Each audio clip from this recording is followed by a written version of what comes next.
So a few videos ago I mentioned when I showed my Marvel card set that I was missing card 35 Havoc, and my son's away at school, but he saw the video and he bought it and had it sent to me. So Havoc arrived in the mail, so I thought I'd show the video of it getting done. It's in pink sleeve for some reason. Don't know if it's breast cancer awareness or not.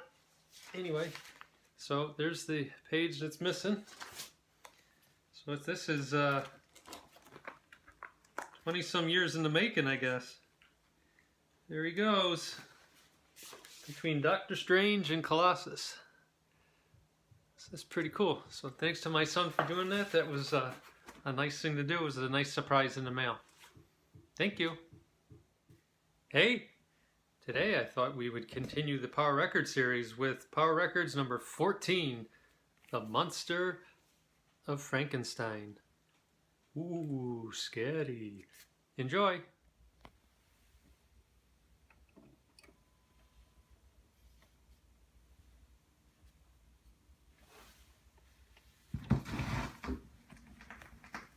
Power Records presents The Monster of Frankenstein. A solitary figure climbed higher and higher. Finally, his legs grew weary, and he sought refuge in a cave. There, Victor Frankenstein began to search his mind for an answer to a terrifying... How had his experiment for the betterment of all mankind gone awry? Why? He had created a monster, and his creation had to be destroyed. But as he sat, he failed to notice another sinister presence at the mouth of the cave, until it was too late, far too late. You? Yes, and for your crime against nature, Victor Frankenstein, you must die. No! Animals fear fire, and so should you. If only I can reach my gun. First you burn me, then you shoot me. Good Lord! The bullet barely phased him. Don't! Please! Let me explain. Explain? How will you explain, Frankenstein? Look at me, at what I am. No, there will be no explanation. Save for mine. And when I have finished, you will pay with your life. But for us, there must be an explanation of how all this came to be. How did Victor Frankenstein come to create the monster who now terrified him? He came from a wealthy family, and they were all there to bid him farewell. His fiancée Elizabeth, his younger brother William, his father, and his best friend Clerval. I shall miss you, dearest Elizabeth. Take care and Godspeed. Study hard, dear Victor. Gentlemen, the coach is packed and ready. And so the aspiring young scientist left for the University of Geneva. Victor will do well if his ambition doesn't block his path. Frankenstein did well indeed. Your work is outstanding, my boy. And today we begin the dissection of human cadavers. With each lesson, Frankenstein became more and more impatient to delve ever deeper into the mysteries of the human body. By the end of his third year, he was prepared to embark upon the darkest voyage into the unknown in the history of mankind. Any place that harbored an undamaged corpse became the haunt of a possessed Victor Frankenstein. Night after night, he dragged his grisly loot to his secluded laboratory, until at last his project neared completion. I've worked nearly 6 months, but if I succeed, as I know I must, I will have created human life from that which was dead, and bridge the final gap which leads to immortality. There, the final injection. Now, I can only wait and wait and wait. It's not moving, not even breathing. Live, blast you, live! Frankenstein stared at the monster's lifeless form. Then, overcome with disappointment, he turned back to his notes. My God, it's a brain!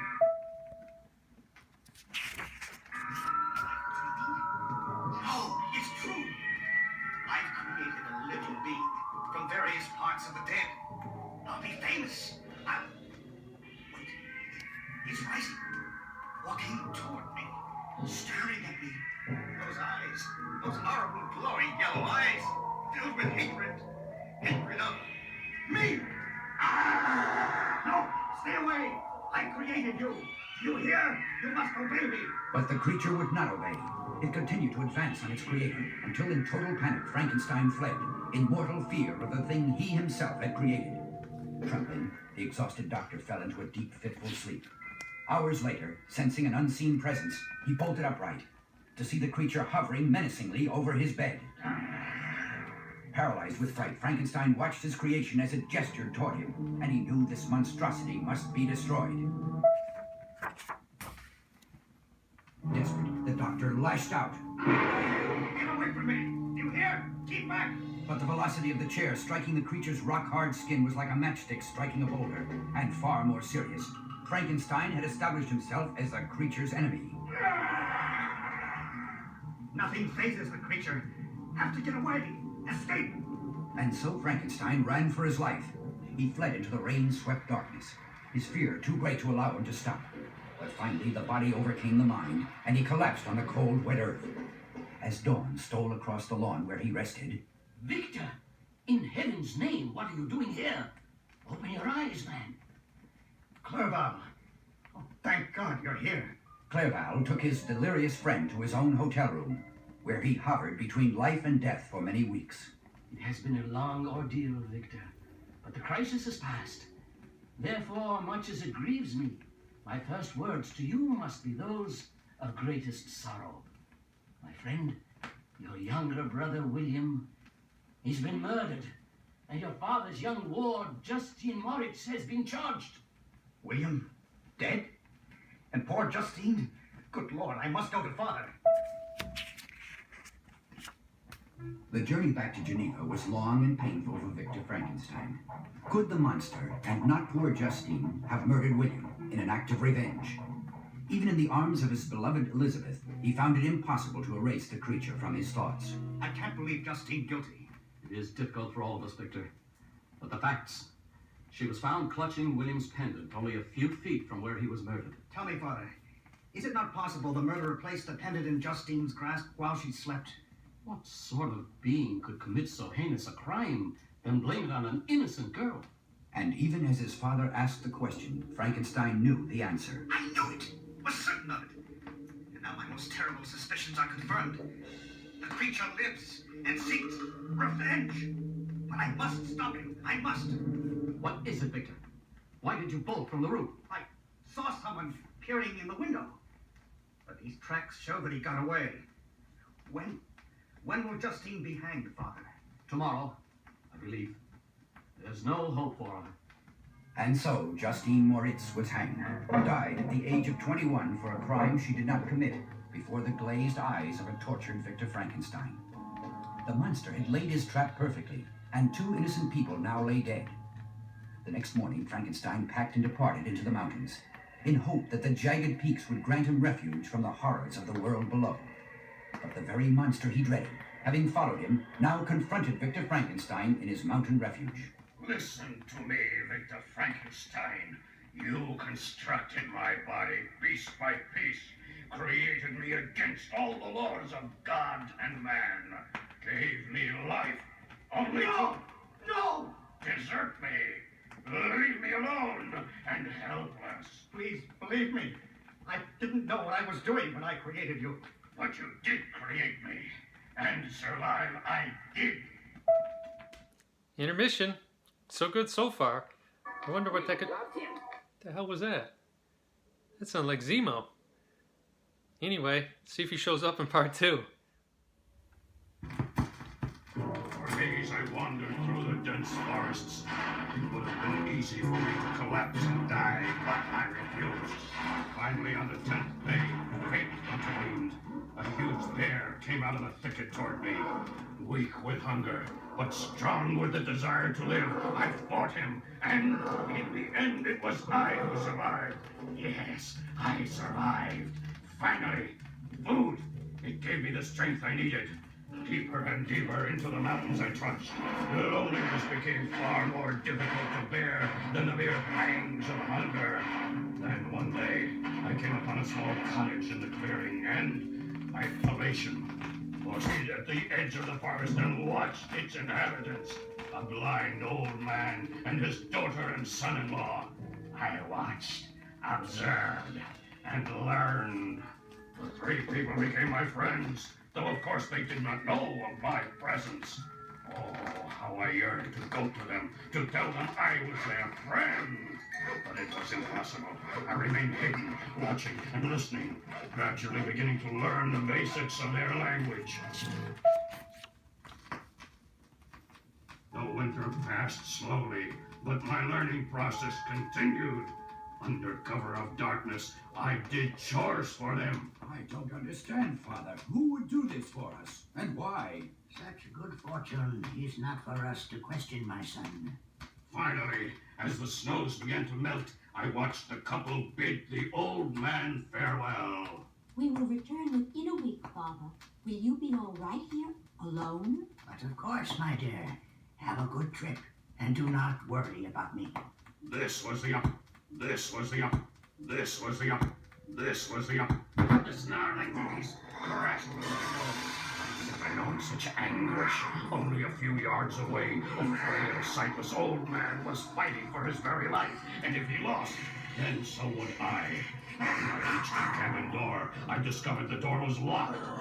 Summoning all the strength that remained within me, I prepared for one final assault. The door gave way. I rushed toward the bloodthirsty creature and pulled it from my friend, snapping its wretched neck in the same swift motion. I turned to the moaning, bleeding old man and prayed that his life would be spared. For 3 days I sat vigil with him, treating his wounds and begging him to live.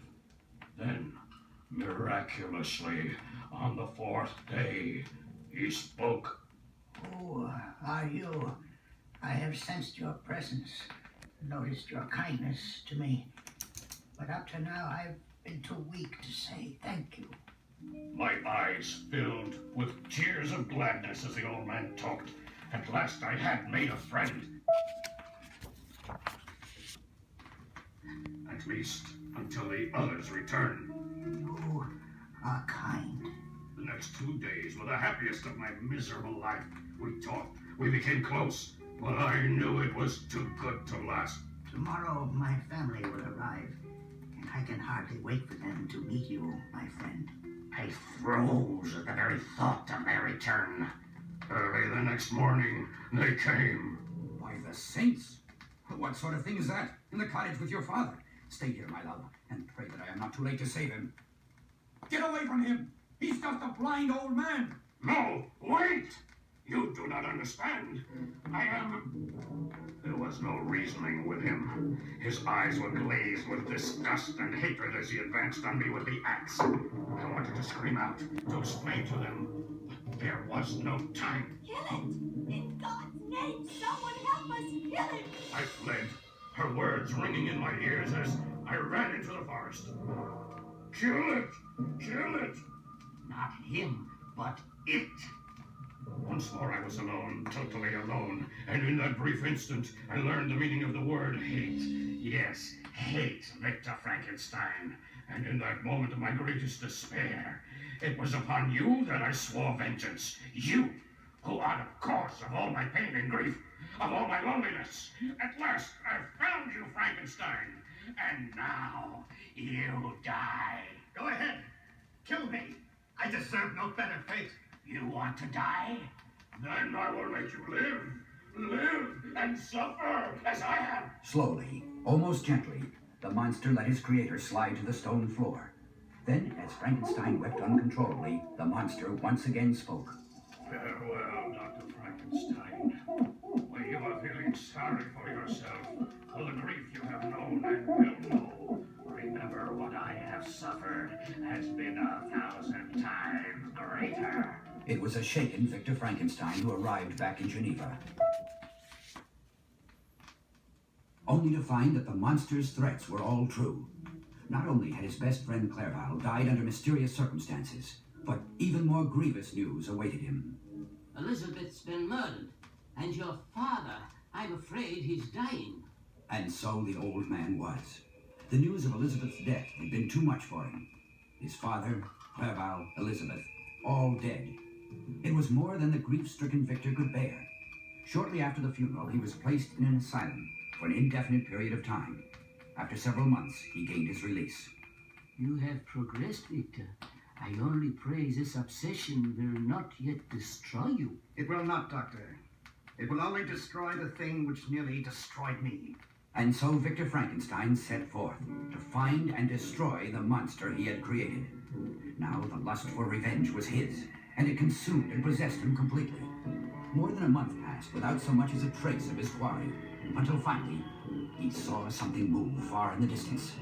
At last the trail had grown warm. His burning lust for revenge pushed him to and beyond the limit where normal men would fall. The end was drawing ever closer. He found footprints which could only have been left by the monster he sought. A final burst of strength coursed through him. He was close now, closer than he'd ever been. Suddenly, the two adversaries caught sight of one another. The shell of the man who was Victor Frankenstein advanced. Now, accursed beast, revenge will be mine. The air was split by a sharp cracking sound, the sound of an ice break. The deadly gaping jaws had opened wide. In an instant, the monster was engulfed by the icy black waters of the Arctic. Down he plummeted. The end was at hand. In a way, Victor Frankenstein had been cheated of his final satisfaction. But perhaps it was only right that such a creature should die at nature's hand, for its very existence had been an affront to her sovereignty. Death did not come easily. He battled her grim assault for as long as his lungs would allow. But in the end, he sucked the freezing, salty waters inward, and peace at last was his.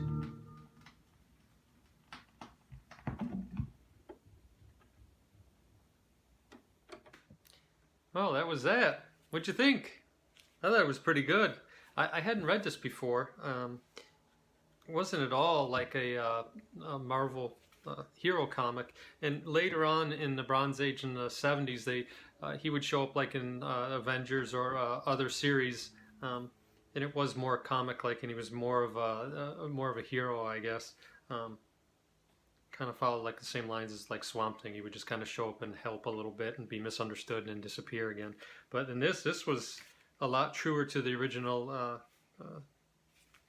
book, I think.